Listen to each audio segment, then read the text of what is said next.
Hey folks, in this episode, it's all about the animal kingdom.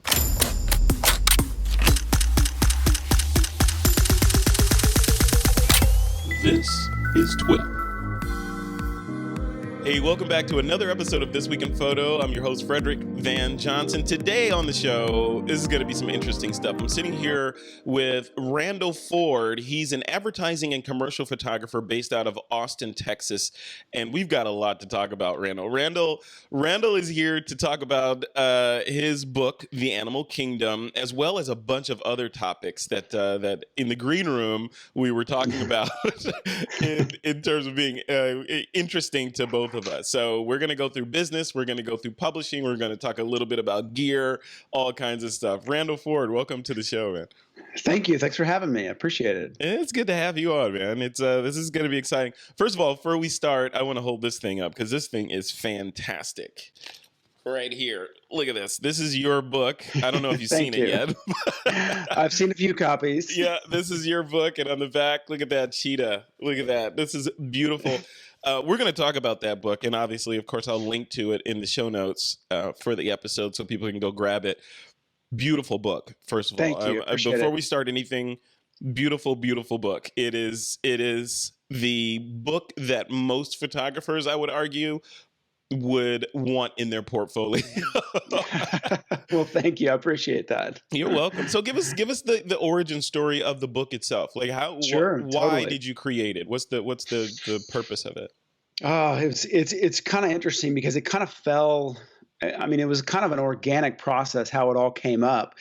Almost 8 years ago, a designer in Austin, DJ Stout for Pentagram Design, he came to me, and I hadn't photographed any animals at this point.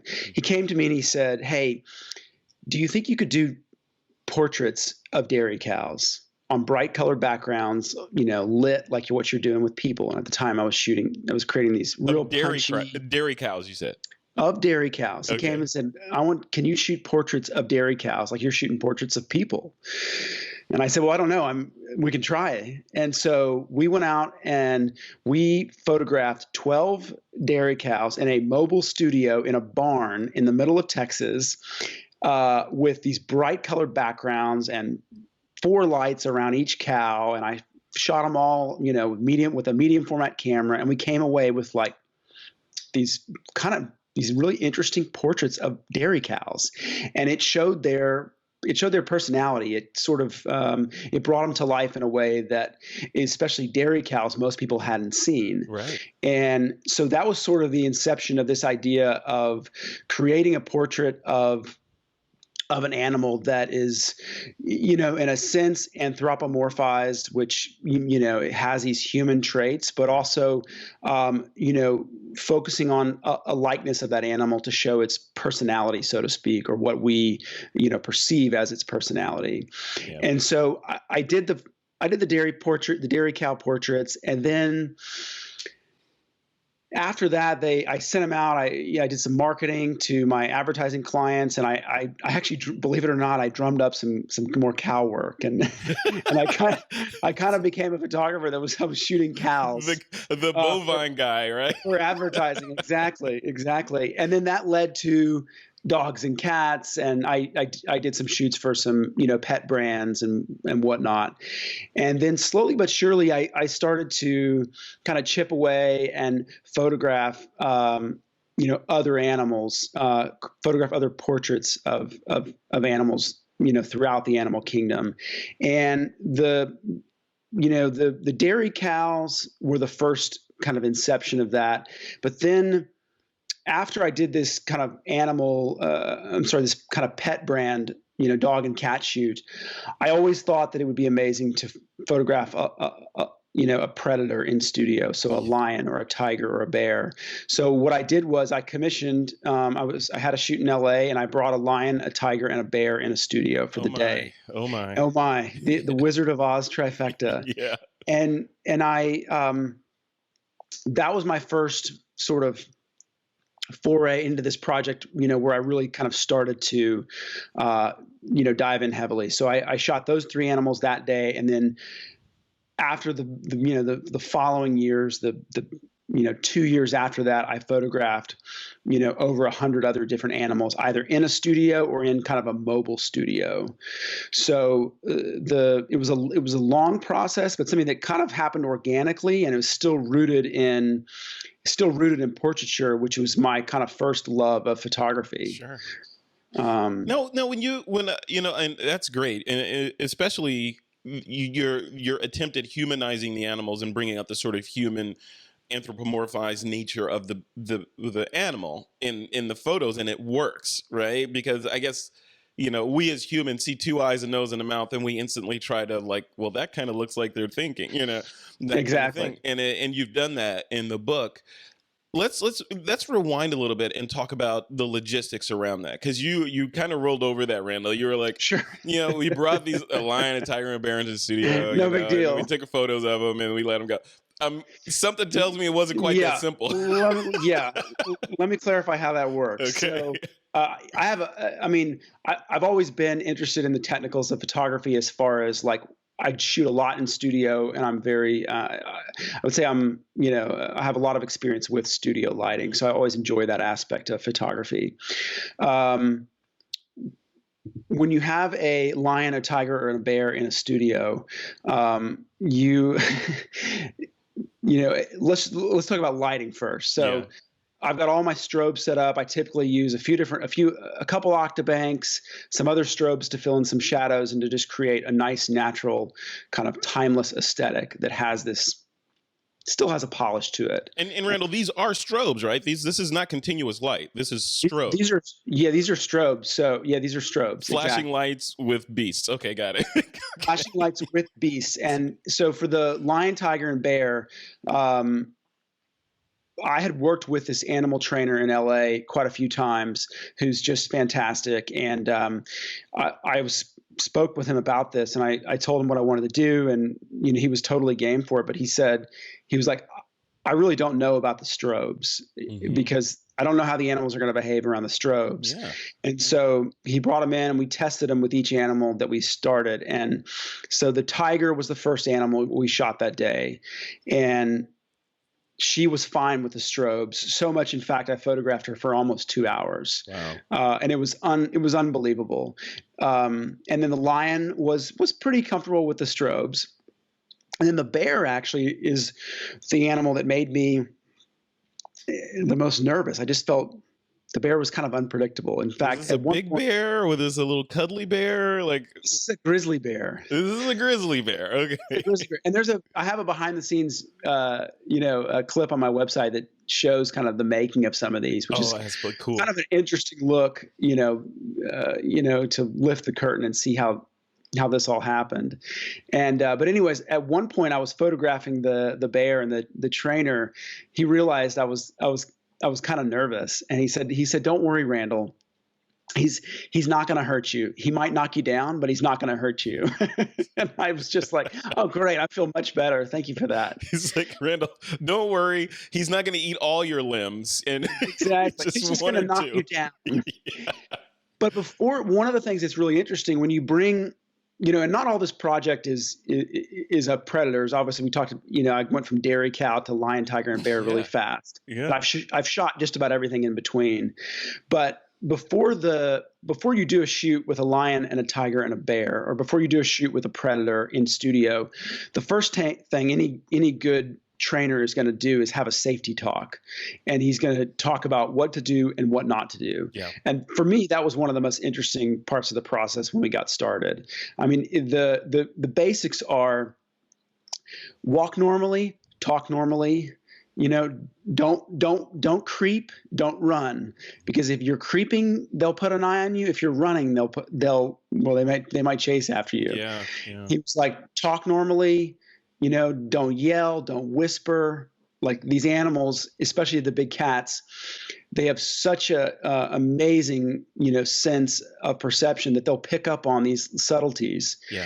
And so those combined with everyone in the studio that's on set is going to be pretty close together. So I'm in front of the camera or the tripod, and then I'm tethered to a computer, and then we've got kind of, my assistants, or if there's clients there, we've got the gallery of clients. Everyone is kind of huddled in a fairly tight space, and that's for the distraction sake of the animal, but also for the safety of everyone involved. Yeah, that I can't imagine, right? Because I think about photo shoots, and I think about, commercial photo shoots. I'm not a commercial photographer, though I wish I was one. But commercial photo shoots, like say with the stereotypical New York photo shoot with like an Annie Leibovitz or something, where you got stylists, you've got, the client there with a clipboard, and you've got the photographer, and you've got assistants running around and people getting coffee, all that stuff. I think about the anarchy that is that set. And then I introduce a wild animal into it in my head. And I'm like, and the anarchy that could ensue. And what you were talking about was like, don't appear to be prey and don't tickle the primal instincts of the animal in any way, right? Exactly. And these are not animals, for the most part, these are not animals you pet or you touch. Yeah. You have, such a, you take the utmost safety precautions and also have the utmost respect for the animals too. Yeah. And, that's the other thing. When you're in a studio with an animal like this, within striking distance, within 3 to 4 feet, within lunch distance, I can't tell you how amazing that experience is. It's especially with the big cats, their magnificence and their power and their beauty. It's just so tangible, to see them under the studio lights and to see them that close, and also to relinquish that sense of control, knowing that at any point, things could go awry. And obviously you take, safety precautions so that doesn't happen. And, the chances of it happening are not likely, but, it still is the power of that animal is still sitting right in front of you. And that alone is amazing. A lot of what you're saying reminds me of a conversation I had with a friend of mine, Eric Chang. He's a great photographer, and he does a lot of underwater stuff. And he likes to photograph things. Like, he actually has a Netflix special out called, I think it's called Chasing the Light. You should check it out. But it's a Netflix, one of those short documentary series where they focus on a different photographer. And in his episode of it, he's in one of them, he's swimming with sharks, and the other, like a school of sharks, like without a cage, right? And another one, he's swimming and trying to get photos of anacondas. So he's so he's I'm pretty sure what I'm doing is safer than that. Right, but what you share, I think, is the way that you describe the relinquishing of power in the presence of this awesome creature that is, higher than you on the I could kill you chain, right? So he talks about a similar kind of dynamic with these things, and I think maybe even more so if you're swimming with a school of sharks, there are no assistants there to help you help pull them off of you, right? So I wanted to talk a slight tangent on that. So all these are studio shots for the most part. Well, all of them, right?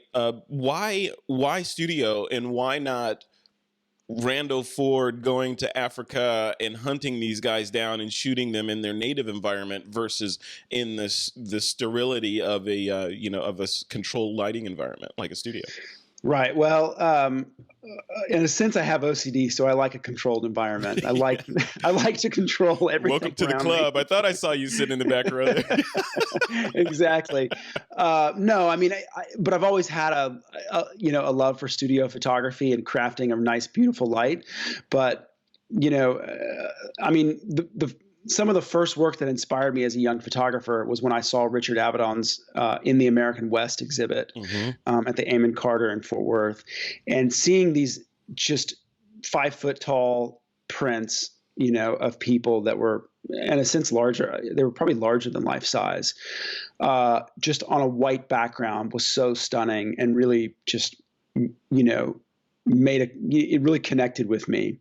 And so I kind of wanted to take a similar approach with these animals and shoot them in a sense that's kind of deconstructed and void of the environment so that you can have a greater sense of their beauty and their majesty, but also their personality, or again, what we perceive to be their personality. Sure.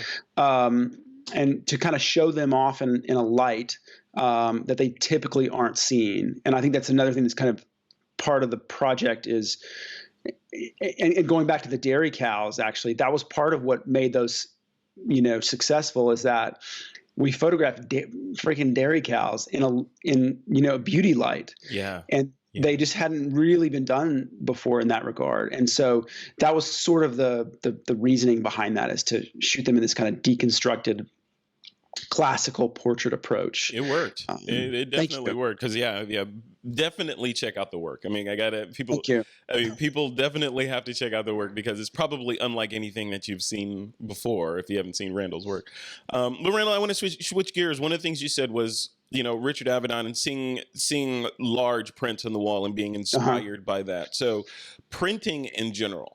So you made the decision to create a physical book, a printed book, a tactile atom-based, matter-based product, right? In this age of digital, where people are throwing PDFs around like they're oxygen, and and e-commerce and all that stuff. You rolled back and said, "I'm going to create a real book." Take me through the logic behind that, and has it been successful for you?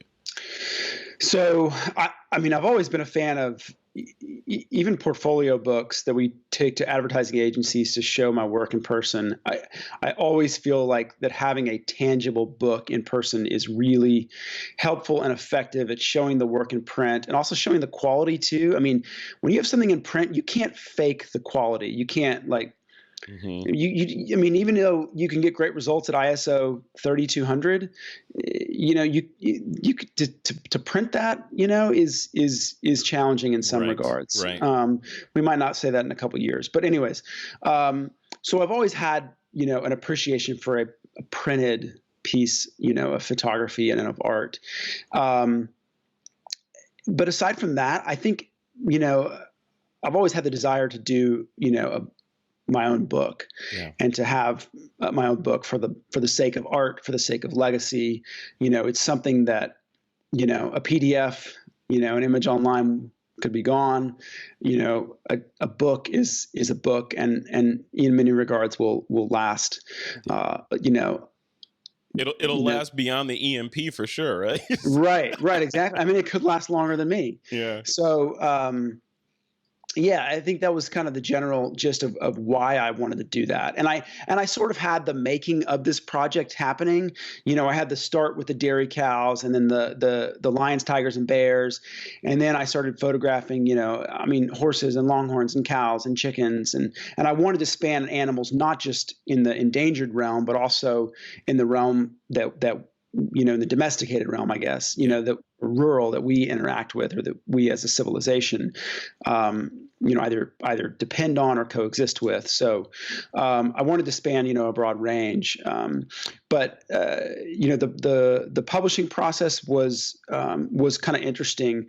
The way that I did that was, this is something I always wondered when I was getting into the whole, thinking about publishing a book. I just didn't really know what that process looks like. Yeah.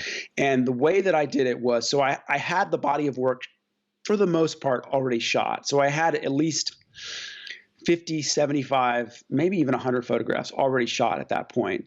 And I went to Pentagram in Austin, who is a fantastic design team. They have offices all over the world. And DJ Stout, he's the founder of the Austin Pentagram office. And he actually was the guy that hired me to photograph the dairy cows. So I went to him, and I was like, let's do a book with this work. And so he has book experience. And what we did was we developed a prototype, which is basically, a PDF of maybe 10 spreads of the book and a cover that I could present to publishers, and I could show them the work, and I could say, here's a sample of the book concept, of the design, of the overall aesthetic, and here's a sample of the work.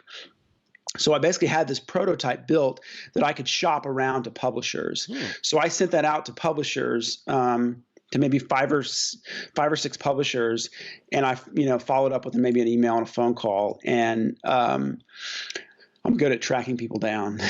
Yeah. and followed up with an email or phone call, and then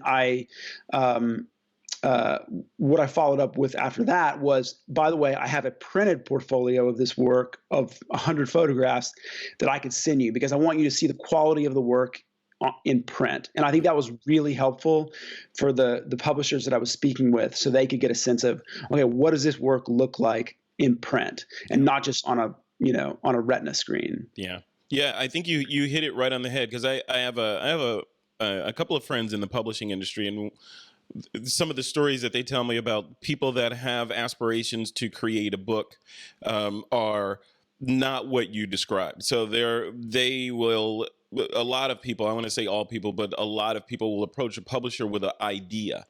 A book idea, and see if they get a bite, and then they'll write a book proposal. Some have the foresight to start with a book proposal, but I would argue that very few if any start like you did, with like, here it is on a silver platter.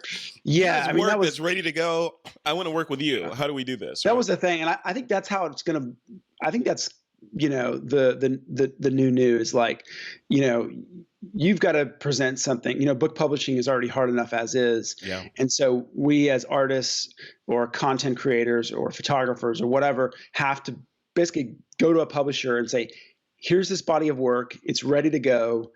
All you got to do is hit play. Yeah. And so you're really bringing them a lot of value, and then vice versa. They're bringing you value by, because of their outreach and publishing connections. So, the other thing is that I knew what I was shooting had just the subject matter had the ability to go beyond just a high art book. Yeah. In other words, these pictures can connect with, a kid can enjoy flipping through the book. Yep. Someone that just likes animals could enjoy flipping through the book. Someone that likes photography or whatever. So in other words, it has a broad audience. Yeah. And so, if you're going to go down the route of trying to work with a big publisher and you're not Annie Leibovitz or Mark Seliger, then you need to be able to pitch this as having a broad audience and being able to a book that, a lot of people could buy into. And was it your experience that publishers, let me rewind. So back in the day of, hey, I'm going to go talk to this publisher, and I'm going to, they're going to say yes, they're going to greenlight my book. I'm going to, then I'll start working on the book, and they're going to kick me this fat check of an advance, and hopefully I'll make the money back on the advance, and on and on. That's the siren song.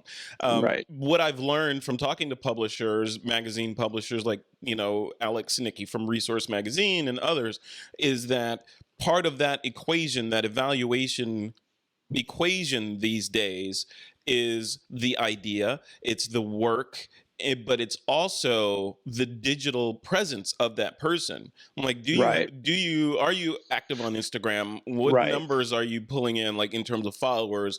Are you on Twitter? Do you have a website? On and on and on. What does your digital footprint look like? Did you experience that as you were making the rounds and shopping this book around?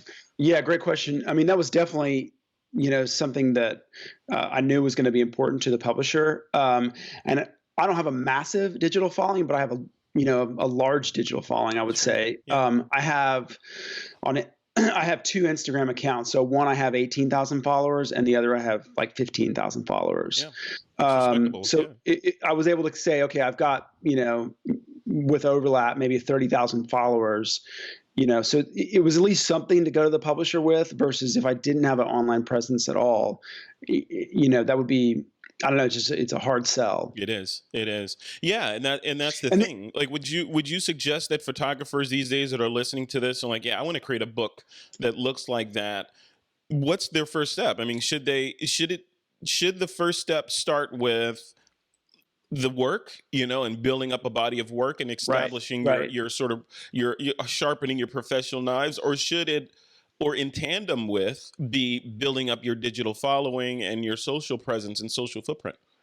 Definitely in tandem. I mean, definitely building up your audience. Sure. I mean, if you have an audience of, 100, 200, 300,000 Instagram followers, all of a sudden, a publisher is going to be way more into what you're doing because you've got an audience that you can advertise to organically. And so, absolutely. I mean, that's a priority right now especially if you want to do something like this. I mean, it's a priority being a photographer right now, but especially if you want to go down this route. Yeah.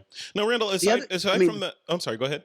Well, the other thing I was going to mention is that, you touched on a couple key factors in pitching this book. Yeah. But the other key factor that was part of it is that since I had Pentagram do a prototype of the book, they're such a well-respected design firm, and they have offices all over the world, that was also a great aspect of me being able to go to the publishers and say, look, I've got Pentagram. They're designing this book. They've got it's a renowned agency. The designer has been around, has lots of experience and accolades. And so it was just another kind of little aspect to bring to the publisher to show them, just to bring them more value, I guess. Yeah. Yeah. To get, and as a published author now, you have a beautiful book out there. What's your feel for the importance of publishing?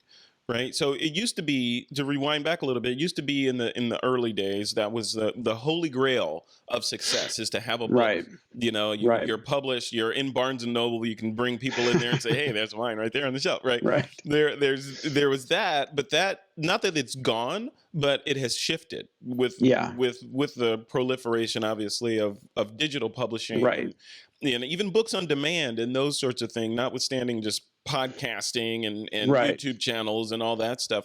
What's your feel for the importance of books these days? Because a lot of people will say, yeah, they're great, but they're calling cards to say that, I am legit, so because I have a book, or is it profitable? What's your feel on that? That's a good question. So I think one, I mean, it's not hugely profitable, but you can make a little bit of money off of it depending on what the subject matter is. If it reaches a broad enough scope and broad enough audience. It's not necessarily about the money, though, right? No, not at all. And I don't think it kind of really ever was for photographers doing a book. But then it's also, even it may not be the holy grail anymore, but it's also, it's a really nice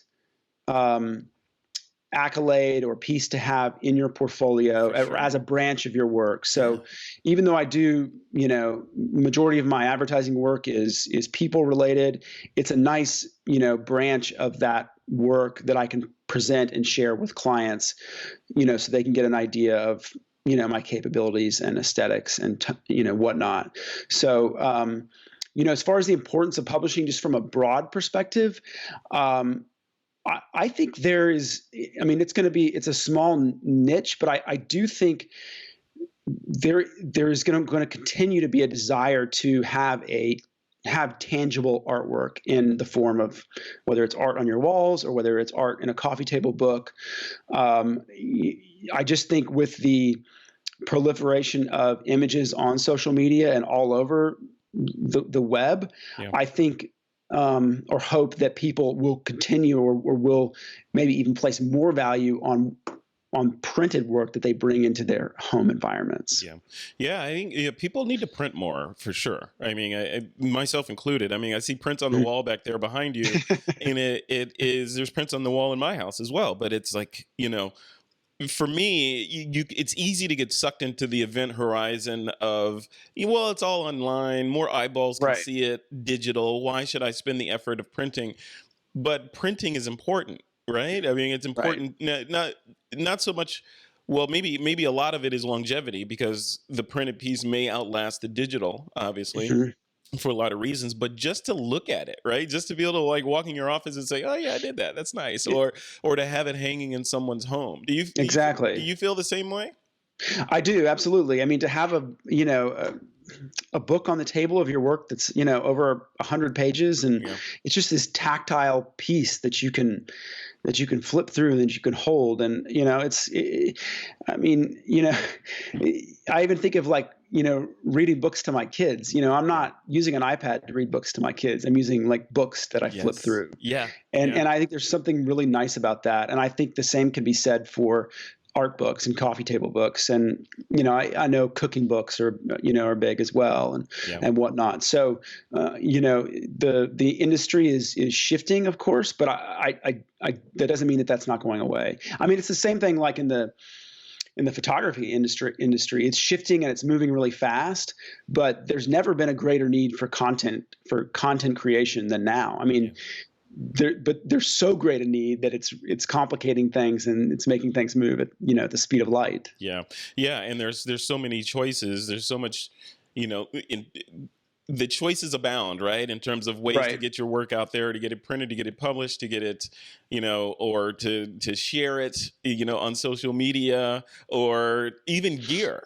Right. So we're in late September right now as we record this of 2018, and the gear releases in this year alone have been ridiculous. So the choices that photographers have these days, it's overwhelming. And I want to talk to you a little bit about that as well. So, This Week in Photo audience, a lot of us are gearheads, right? So, and we look at your work and we're like, wow, that's amazing. I want to buy what he uses so I can shoot like that.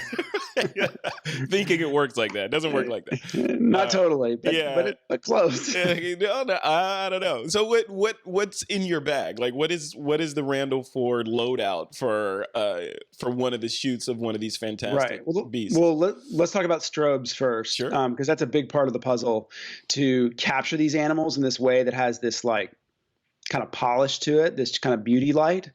And so I use Broncolor Move packs, and those are battery powered Broncolor packs that have a very, very, very fast or short flash duration. And the reason that having a short flash duration is important is so I can capture the animal's movement without having any motion blur. Mm-hmm. And that's been hugely important, especially with some of the birds that they flutter their wings up, and these strobes are able to capture that and freeze it without any motion blur. Where if you're using some strobes like older Pro Photos, like the Pro Photo 7As, that's going to be a longer flash duration that is going to show blur in the movement of that animal. Yeah. Or if it's you're shooting some a fashion model studio with their hair blowing back, that's going to show blur in that. A caffeinated fashion model. Yeah. Exactly. So the Broncolor strobes, and then I use modifiers, of course. So what I like to use, which is really, really common, are the Elinchrom Octabanks. I feel like that's a modifier you just cannot go wrong with. And sometimes I use it with the front baffle, sometimes I use it without it. But I feel like it has a really nice aesthetic that's not, it's not too stroby, but it's also, gives it a little bit of punch as well. Yeah. Yeah. And then I use some, a handful of different soft boxes and whatnot. Yeah. But I always, when I'm lighting the animals, or really when I'm lighting people as well, I try to make sure that there's a strong sense of directionality that's not, distracting either. Yeah. So a lot of the animals I lit, from the side where it's just a little bit of a, or even almost kind of a Rembrandt style lighting, sure, 3/4 from the top kind of coming down. And so these, the Elinchrom Octabanks, those are nice modifiers to use in situations like that. Yeah. And then I guess we can talk about what's actually in my camera bag. Yeah. And what I like to use, I shot pretty much the whole project on Nikon camera bodies. Mm-hmm. I'll get to lenses in a minute. So I started with a D800, D810, and then I've shot some of them with a D850. And for me, working in a studio, I really like the SLRs mm-hmm. Versus a mirrorless, because the mirrorless rendering a preview through the electronic viewfinder in a studio. Yep. I personally prefer the SLR in a studio. So D850, which I couldn't have been. I mean, I think it's a fantastic camera. That's and what I've heard. I've on heard. par. I think it's on par with medium format quality. And I did shoot a couple of like the cows back in the day, like 8 years ago. I was using a phase back, like a P30 Plus, which was a fantastic camera. And so I was using medium format for some of it, but the focus is not fast enough for me to use medium format for the majority. I was going to ask you that because my first thought was, oh yeah, these shots are all done with medium format. I mean, without question, it even popped into my mind that you used a DSLR for these. Interesting. Yeah, and not having seen the cows, you're saying every shot in the book is with a DSLR 35 millimeter aspect ratio, right? Except for the cow at the on the last page of the book. Yes, everyone was shot with a 35. But here's the reason that they have that. A couple reasons that they have this like aesthetic or this they look like. There are a couple reasons why you think they look like medium format. One, the strobes have such a fast flash duration, such a short flash duration, that it freezes all motion. So it really, really makes it look crisp because there's no motion blur like at all in these. And so that helps. And then, shooting with strobes also helps give it that crisp quality. Mm-hmm. And then I'm also using my lenses of choice are Sigma art lenses. Interesting. And I've been really blown away by the Sigma art lenses, specifically the 50 millimeter. For me, it's been one of the sharpest lenses that I've used, and that coupled with the D850 sensor has been it really looks like I'm shooting medium format. Wow. Yeah. No, it works. It works. So that and then a little bit of a little bit of polish in Photoshop for sure to give them just to make them look clean and beautiful. And are you doing your own post processing, or do you have a team of people that do that for you? So on this body of work, I had somebody that helps me mask the animals, create a clipping path around the hair, and make sure all that's nice and clean on the edges. Yep. And then I did the majority of color grading on this body of work. Now, for my advertising portfolio, I work with retouchers, that help interface with clients and take it from start to finish. But for this project, most of it was myself and the help of a retoucher that help me cut the images out. And that's interesting. That's a good point. I mean, we could talk about that, I think, in a whole separate interview. Yeah, sure. Just the flow from a commercial photography standpoint of the team that's involved in any given image that makes it from idea to billboard or magazine or wherever it's going to go. A lot of us, the photographers that wish we were the Randal Fords of the world, right? So we will, the idea that photographers have in their head is you shoot it, you go sit down in your awesome home office, you import your images, and you sit there with your wine and you do retouching, and then you're done. You throw it on Dropbox and give it to the client and send an invoice. Right. That's not exactly the flow. Give me some block and tackles of what the flow is from a client contact all the way down to client delivery, not in the minutia, but just kind of the, Sure. The okay. So let's start on set. So once we get on set with the client, I'm shooting everything tethered to a computer. So if I'm in studio, everything is popping up on like a 27-inch monitor, and the client or the art director is seeing that come up, and a lot of times they're making selects as we go. Mm-hmm. So they're seeing the stuff come in as we shoot, and at the end of the shoot, they take a hard drive of JPEGs of everything that we shot from the shoot, and then they get maybe a week later or so, and I also will go through the shoot as well. Mm-hmm. A week later or so, they'll come back to me with approved client selects. And then I'll take those selects and I'll deliver those selects to my retoucher. But what I like to do is I like to go into Capture One, and I like to create an EIP, which is like a DNG file, mm-hmm. where it has the settings that I would like to use on that image. So I kind of start with an initial color grade that I would do, and then I pass that off to my retoucher as a starting point for retouching. And then my retoucher and I will ping pong back and forth a couple times to get the right look and the right feel and make sure that all the client requests on the image are taken care of.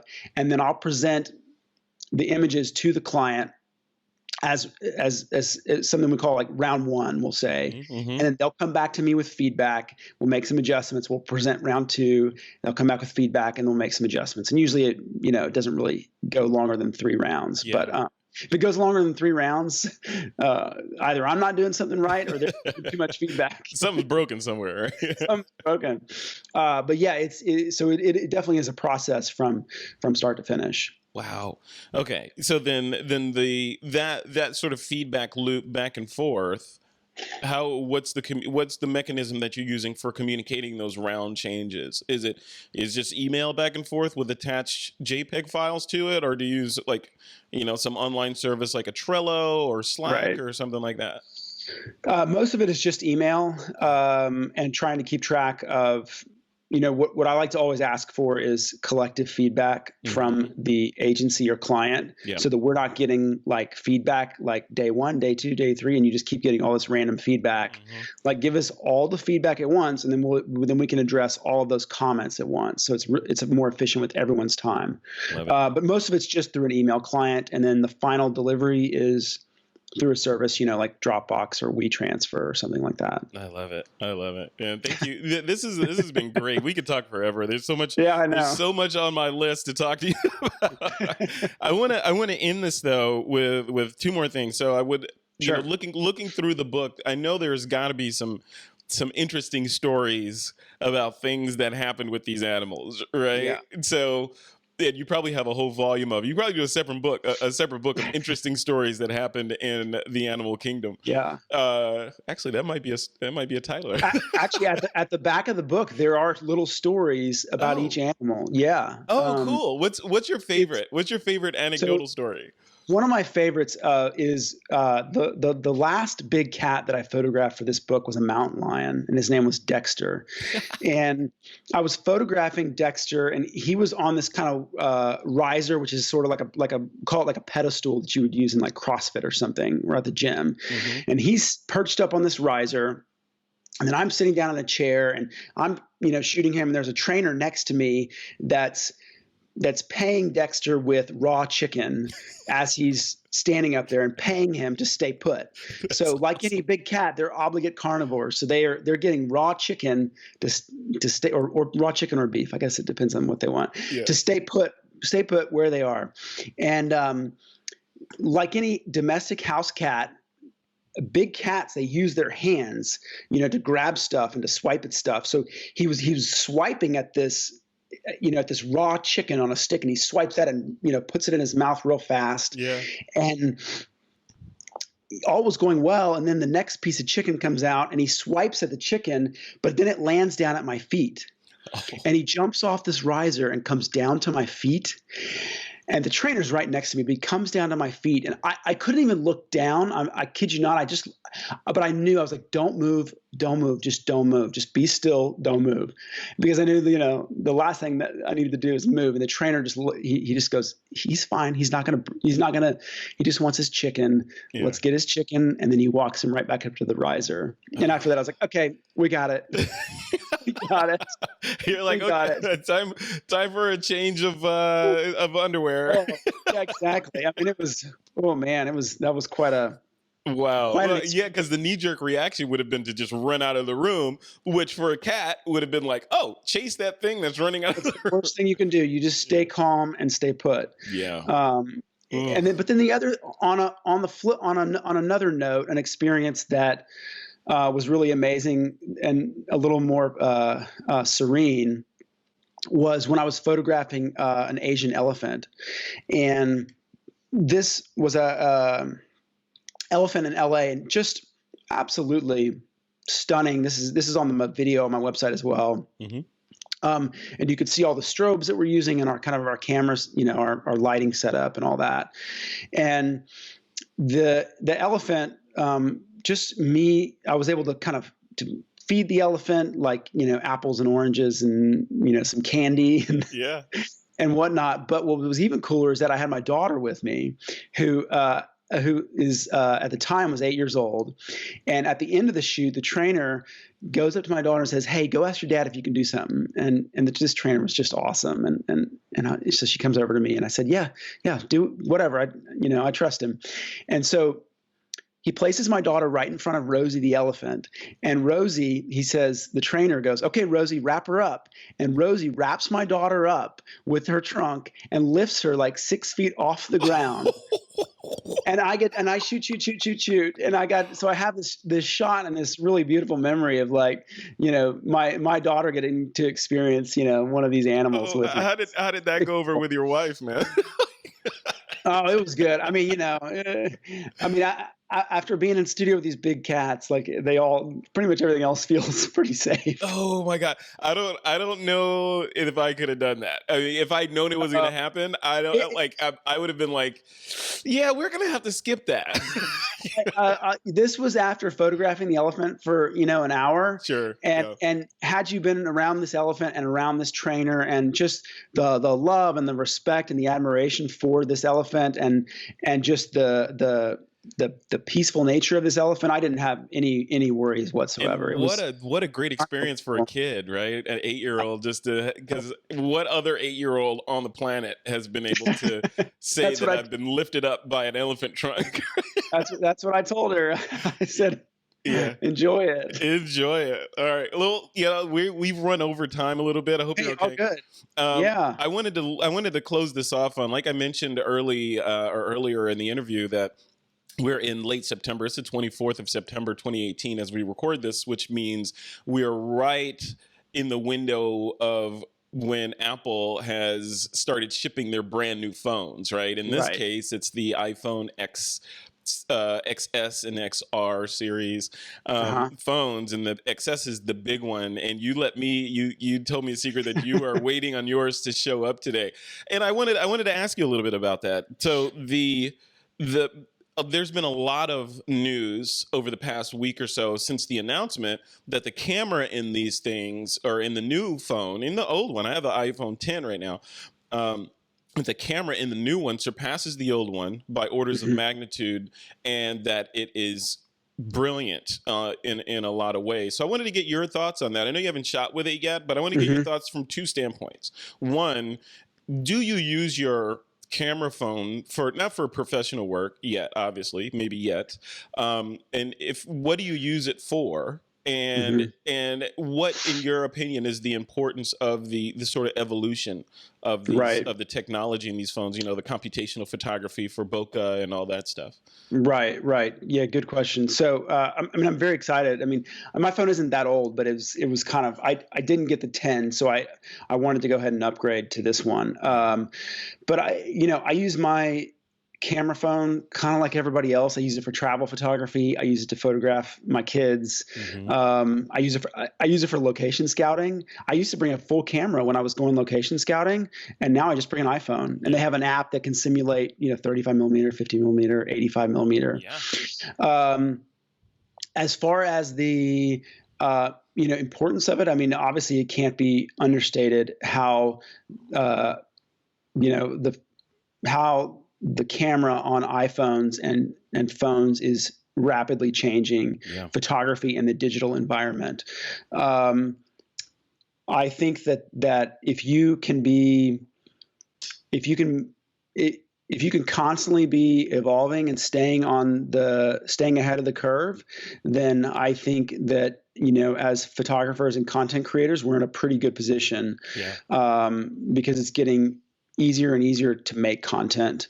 As far as the quality of it, I mean, I'm sure it's going to be great. I mean, I really am interested in better, high ISO quality. I want to shoot bigger pixels in that thing. I want to shoot at dusk and, not have it look terrible. Yeah. But I mean, so we're living in such an interesting time with photography, and exciting as well. So, I'm excited. The whole thing with bokeh and throwing the background out of focus digitally is exciting as well. I mean, on the phone that I have, I think I have the 8 Plus, and it's great. But when you put it in portrait mode, it runs at a pretty slow clip. It does. So what I hope is that when you're running in portrait mode on this new camera, that you can shoot a little faster, in portrait mode. I think you will be able to. Yeah. I guess I shouldn't be complaining. I mean, it's literally like cutting out a background like on the fly. So that's what I was gonna say. Earlier you mentioned that you send. It's like complaining about Wi-Fi on a plane. Right. Yeah. Exactly. Yeah. Yeah. We're living in the future. But earlier you were saying that in terms of how your workflow goes and how you send images out to a technician to do the clipping path and all that stuff. Yeah, I was thinking, well, you know what? That maybe that person might be worried in a couple of years because the algorithms that Apple has that are on the fly pulling subjects out of backgrounds and creating these multi-dimensional masks. Right. It's pretty sophisticated. Right? It is. Yeah. It's unbelievable. Yeah. I mean, you got to wonder, well, what's Adobe going to do? Because surely Adobe needs to answer to professional photographers, I think, as to how are they going to kind of compete with this? Because if they could offer that solution to photographers that bring in a digital SLR image or a big mirrorless file, and you can manipulate the background like that, that would be amazing. Yeah. Or if I just take one of my animal photographs that's shot in studio on a background that needs to be cut out. I mean, that should be an easy task. Yeah. And I don't see many tools, from Adobe at the moment that can do that. And I'm sure they're working on stuff, but hopefully they will evolve as well. And I mean, who knows? They'll probably get bought by Apple or somebody. Probably. Yeah. I've been saying that for years though, but who knows? Yeah. I could see even just that extraction technology that Apple has, like you said, of blurring the background, because you have to separate the foreground from the background. If that was code, right? Versus, it's code and hardware, but if it was code only where you could apply it to your high resolution D850 images, then it gets really interesting at that point, right? Because now you're removing human, and not that humans are bad, but you're removing the human quotient out of there and being able to say, hey, this line, I want to take that background out. Boom. And it's out 100% better than we could probably do. Right. Yeah, things get interesting. Yeah, and it's only 2018, Randall. I know. It's crazy. In 2025, imagine where things are going to be. So crazy. Well, no idea. Let's wrap this up. Where's a good place for people to go to check out this body of work? The Animal Kingdom, see those cow photos, to see some of the videos you mentioned. Where's all this stuff at? So so I have two websites. I have a fine art website that's randalford.art, and that's of all the animal work, including the behind the scenes video of the animals. And then I also have my advertising and commercial portfolio, which is randalford.com, and that's more of my traditional ad work.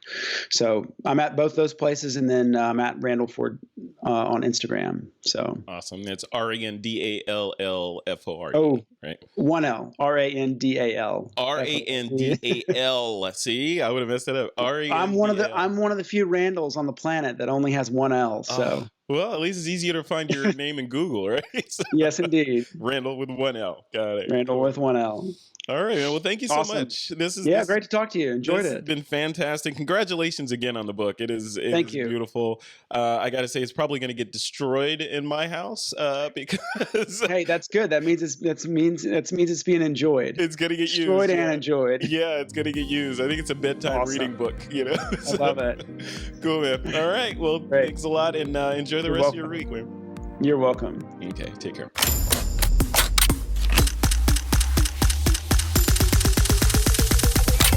This is TWiP.